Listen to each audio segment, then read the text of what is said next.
Olá, crianças, bom dia, boa tarde, boa noite ou boa madrugada. Hoje a gente vai começar a ver geometria molecular, tá? Então, geometria molecular vai ser a geometria que a molécula vai ter no espaço. Por exemplo, aqui, ó, provavelmente eu tenho representado a molécula de formol. O formol tem um carbono no meio, um átomo de oxigênio, uma dupla ligação com o átomo de oxigênio e dois átomos de hidrogênio aqui, ó, em cada ladinho do carbono. Essa molécula tem uma geometria que a gente conhece como trigonal plana. A gente vai ver o nome dessas geometrias hoje. Essa molécula aqui, provavelmente, se o átomo de carbono for esse rosinha, se aqui for um carbono e aqui forem 4 átomos de hidrogênio, ó, o átomo branco, a gente tem uma geometria que a gente conhece como tetraédrica, tá? 2 átomos de hidrogênio e o carbono ficam no mesmo plano, um hidrogênio para frente e um hidrogênio para trás do plano. Essa geometria a gente conhece como tetraédrica.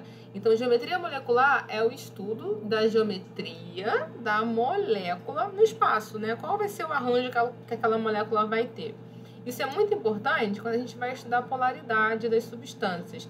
Algumas substâncias são polares ou apolares exatamente por conta da geometria que elas têm. Isso aí é importante para tudo, para ponto de fusão, ponto de ebulição. Todas as propriedades mais importantes da substância vão depender diretamente desse estudo de geometria, tá? Então vamos ver aqui, ó. Eu tenho uma substância água, H2O.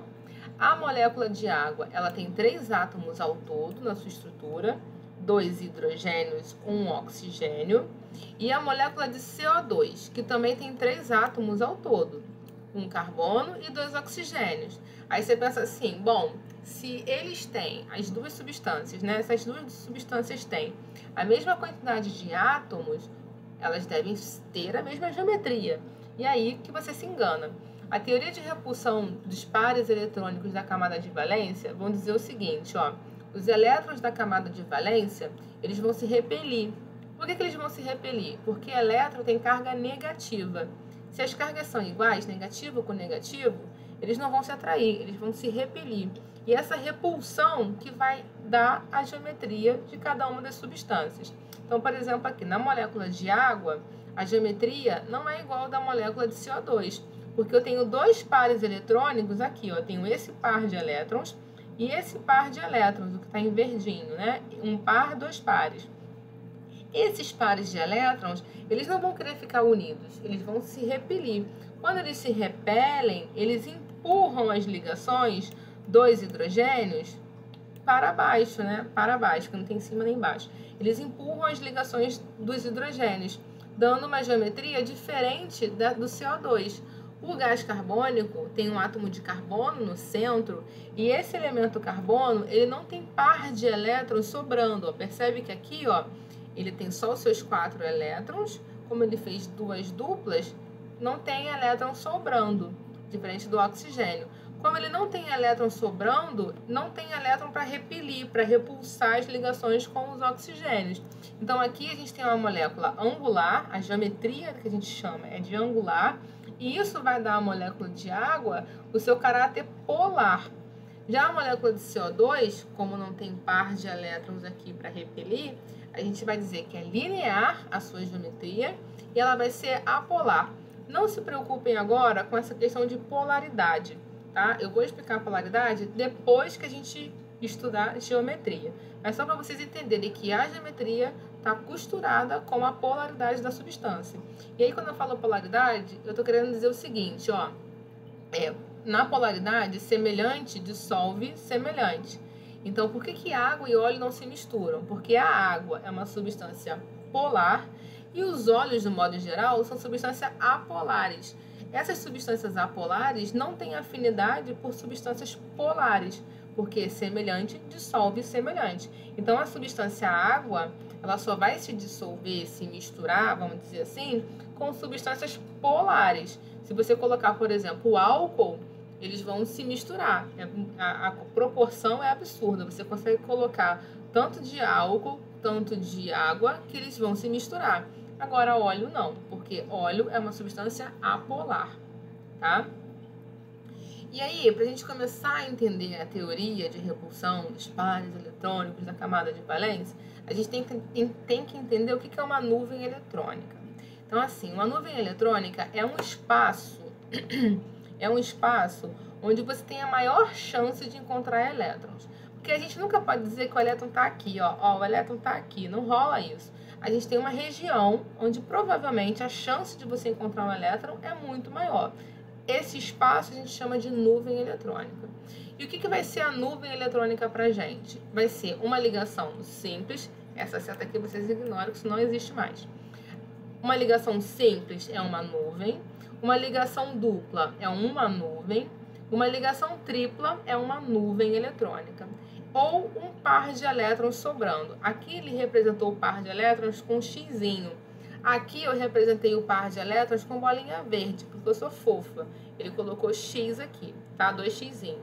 Então, cada um desses itens, ligação simples, ligação dupla, ligação tripla, par de elétrons sobrando, a gente conta como uma nuvem eletrônica. Isso é importante. Então, vamos ver aqui o exemplo de novo da água e do gás carbônico. Quantas nuvens eletrônicas eu tenho? A gente vai procurar as nuvens eletrônicas no entorno do elemento central. Quem é o elemento central? Oxigênio. Então, quantas nuvens eletrônicas tem no entorno do oxigênio? Eu tenho aqui um par de elétrons sobrando, é uma nuvem eletrônica. Eu tenho elétron, né? Então, aqui eu tenho uma região onde eu vou encontrar elétron. Outra nuvem eletrônica, que eu tenho um par de elétrons aqui também. Na ligação covalente, eu também tenho um par de elétrons. Aqui, ó, eu tenho esse elétron do oxigênio com esse elétron do hidrogênio, compartilhando. Então, eu tenho uma região onde eu provavelmente vou encontrar elétrons. É nuvem eletrônica. E aqui eu também tenho uma ligação simples, eu tenho outra nuvem. Ao todo, na molécula de água, eu tenho 4 nuvens eletrônicas. Lá na molécula de CO2, olha quantas nuvens eu tenho. Eu tenho esse par de elétrons aqui compartilhando, né, a ligação dupla. Lembra que a ligação dupla eu considero uma nuvem só, tá? Eu tenho um elétron aqui e elétron aqui. Então, aqui é uma região que eu vou encontrar provavelmente elétrons. E lá do outro lado, na ligação dupla, eu também tenho outra nuvem eletrônica. Ou seja, só tenho 2 nuvens eletrônicas, tá? A molécula de água tem mais nuvem eletrônica do que a molécula de CO2. Eu preciso saber contar essas nuvens, tá? Sempre no entorno de um elemento central. Por que isso? Essas nuvens eletrônicas, né? Essas nuvens eletrônicas aqui estão representadas por bexigas. E é exatamente isso que vai acontecer com essas nuvens. Se eu tenho um elemento central e aqui uma nuvem e aqui outra nuvem, como são nuvens de elétrons, são cargas negativas. Qual vai ser a repulsão máxima que eles vão conseguir ter? Um ângulo de 180 graus, tá? Nesse caso aqui, ó, eu vou ter uma geometria específica que a gente conhece como geometria linear. Se eu tenho um elemento no centro, ele está ligado a alguma coisa e é ligado a outra coisa, só com 2 nuvens, eu tenho a geometria linear. É o caso aqui, ó, do CO2. A geometria aqui é linear. Mas calma que a gente vai ver bonitinho esses nomes, tá? Nesse outro exemplo, eu tenho um elemento aqui central, que eu não sei qual é, mas é onde você amarra a pontinha das bexigas. E ao entorno, eu tenho 3 nuvens eletrônicas. Se eu tenho 3 nuvens, o que podem ser essas nuvens? Pode ser uma ligação simples, pode ser uma dupla, pode ser um par de elétrons sobrando, não me interessa. Eu tenho 3 nuvens no entorno de um elemento. Então, aqui a geometria já é diferente da linear. Eu vou ter outra geometria, outro arranjo eletrônico. E na letra C aqui, ó, eu tenho outra geometria diferente das 2 primeiras, porque eu tenho um elemento central. Então, eu peguei 4 nuvens, 4 bexigas de festa e amarrei.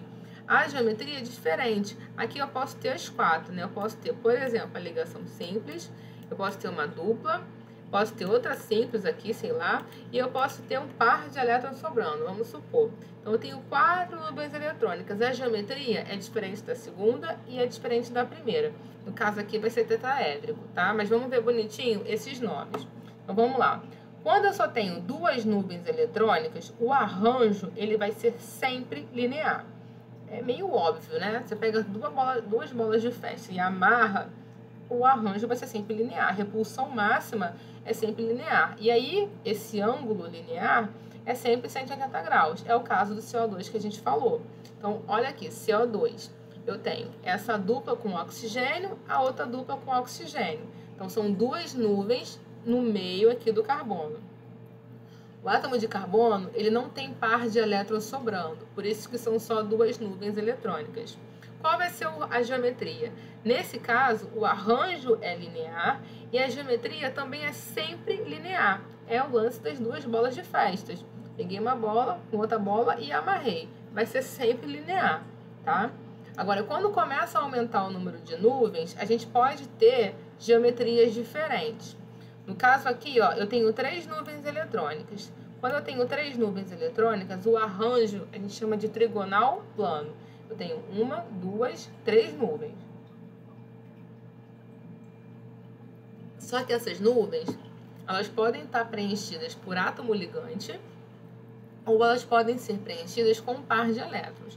Então, vamos ver quando só tem 2 átomos ligantes.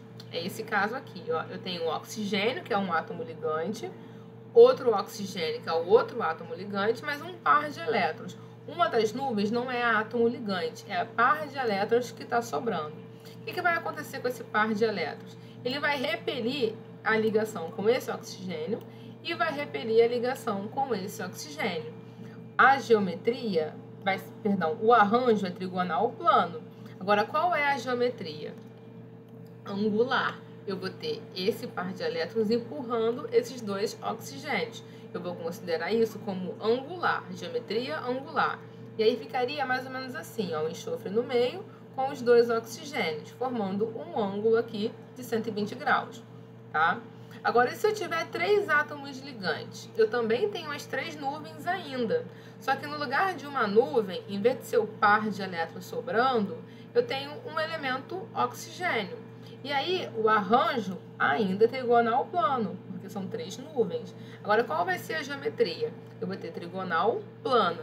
Eu tenho 3 átomos ligantes ligados ao elemento central e esses 4 elementos aqui, todos eles ficam no mesmo plano. Aqui, ó, o enxofre no meio com 3 átomos no entorno dele. Isso tudo fica no mesmo plano, tá? O S no meio com os 3 oxigênios no mesmo plano. A geometria é trigonal plana. E aí, qual é a diferença dessa substância para esta substância? Quando a gente for olhar a polaridade, calma que a gente não vai ver polaridade agora, a gente vai ver que essa substância aqui, ela é polar. Por que ela é polar? O oxigênio puxa para cá os elétrons da ligação e aqui esse oxigênio também puxa os elétrons da ligação. Eletronegatividade. Quando o elemento faz ligação covalente, ele vai querer puxar os elétrons para si. O oxigênio é o mais eletronegativo, então ele puxa os elétrons da ligação. Eu vou ter um lado da molécula negativo e um polo da molécula positivo, porque esse vetor se soma a esse vetor. Essas duas forças do mesmo lado, né, elas vão acabar se somando. Então a molécula fica polar. Diferente do SO3, porque esse vetor se anula com esse e se anula com esse. As 3 forças aqui são iguais, porque é o mesmo elemento. Então, o oxigênio puxa os elétrons da ligação, esse oxigênio puxa para cá e esse outro puxa para cá, ó, nesse sentido. Esses 3 vetores, eles se anulam. Então, essa molécula, ela fica sem polo. Como ela fica sem polo, ela é considerada apolar. Mas não se preocupem agora com polaridade, tá? É só para a gente entender que o arranjo e a geometria vão diferenciar na polaridade. Agora, com 4 nuvens eletrônicas, como é que é o nome? 1, 2, 3, 4 nuvens, a gente vai chamar de arranjo tetraédrico. Só que essas nuvens podem estar preenchidas por átomo ligante ou por par de elétrons que vai sobrar. Então, se eu tenho só 2 átomos ligantes, que é o caso da água, a molécula de água, o arranjo dela é tetraédrico. 4 nuvens eletrônicas, sendo somente 2 elementos ligantes, né? No caso do hidrogênio, a geometria também vai ser considerada angular. Então, cuidado para não confundir a geometria angular no arranjo trigonal. No arranjo trigonal, eu só tenho um par de elétrons sobrando. No arranjo tetraédrico, eu tenho 2 pares de elétrons sobrando. empurrando essas ligações. Mas o nome da geometria é o mesmo, angular. E quando eu tenho somente um par de elétrons sobrando, no caso, então, eu tenho 3 átomos ligantes, né? A gente vai ter aqui, ó, 1, 2, 3, 4 nuvens ainda, igualzinho em cima. Só que a diferença é que aqui tem 2 pares, aqui é um par só. O nome da nossa geometria vai ser piramidal, porque isso aqui realmente vai parecer uma pirâmide. O nitrogênio vai ficar no topo da minha pirâmide, ó, assim. Então, aqui eu tenho esse par de elétrons empurrando os 3 átomos de flúor para baixo, formando como se fosse assim, né? Uma pirâmide. Deixa eu ver se tem caneta suficiente para fazer uma pirâmide. Acho que eu tenho. Aqui, eu sou gênio. Ó, eu tenho isso daqui. O nitrogênio aqui em cima, flúor, flúor, flúor aqui embaixo. Ué, mas por que não fica assim, né? No plano? Porque eu tenho um par de elétrons aqui em cima empurrando esses 3 elementos de flúor para baixo, formando lá a minha geometria piramidal. E se eu tiver os 4 átomos ligantes, qual vai ser o nome da minha geometria? Vai ser geometria tetraédrica, vai ter o mesmo nome do arranjo. Se o arranjo é tetraédrico e as 4 nuvens forem preenchidas por átomos, eu tenho a geometria tetraédrica. E aí a gente tem um exemplo clássico do CH4, que é o gás metano, o gás natural veicular. Aqui, ó, o átomo de carbono no meio, 4 átomos de hidrogênio no entorno. Repara que é o seguinte, ó, eu tenho isso daqui no mesmo plano, tá? Esse hidrogênio, esse carbono e esse outro hidrogênio, eles ficam no mesmo plano. E aí, para frente, eu tenho um átomo de hidrogênio e para trás eu tenho outro átomo de hidrogênio no mesmo plano, tá? Para trás do plano e para frente do plano. Tá? Então, arranjo tetraédrico, se forem 4 átomos ligantes, geometria tetraédrica. E aí eu deixei alguns exercícios do livro para vocês fazerem. Tentem fazer, aqui está um resumo, ó, linear é quando eu só tenho 2 elementos, né? A gente só viu de 3 para cima, claro, porque se eu só tenho 2 átomos, sempre vai ser linear. Por exemplo, a molécula de hidrogênio. Tem um hidrogênio ligado a outro hidrogênio. A molécula de HCl, ácido clorídrico, eu tenho o hidrogênio com um átomo de cloro. Vai ser sempre linear, porque só são 2, né? A partir de 3 para mais, né? A gente pode ser linear, trigonal plano, tetraédrico, e aí tem que analisar conforme a gente viu na aula, tá? Façam os exercícios que semana que vem a gente vai corrigir, tá bom? Beijinho!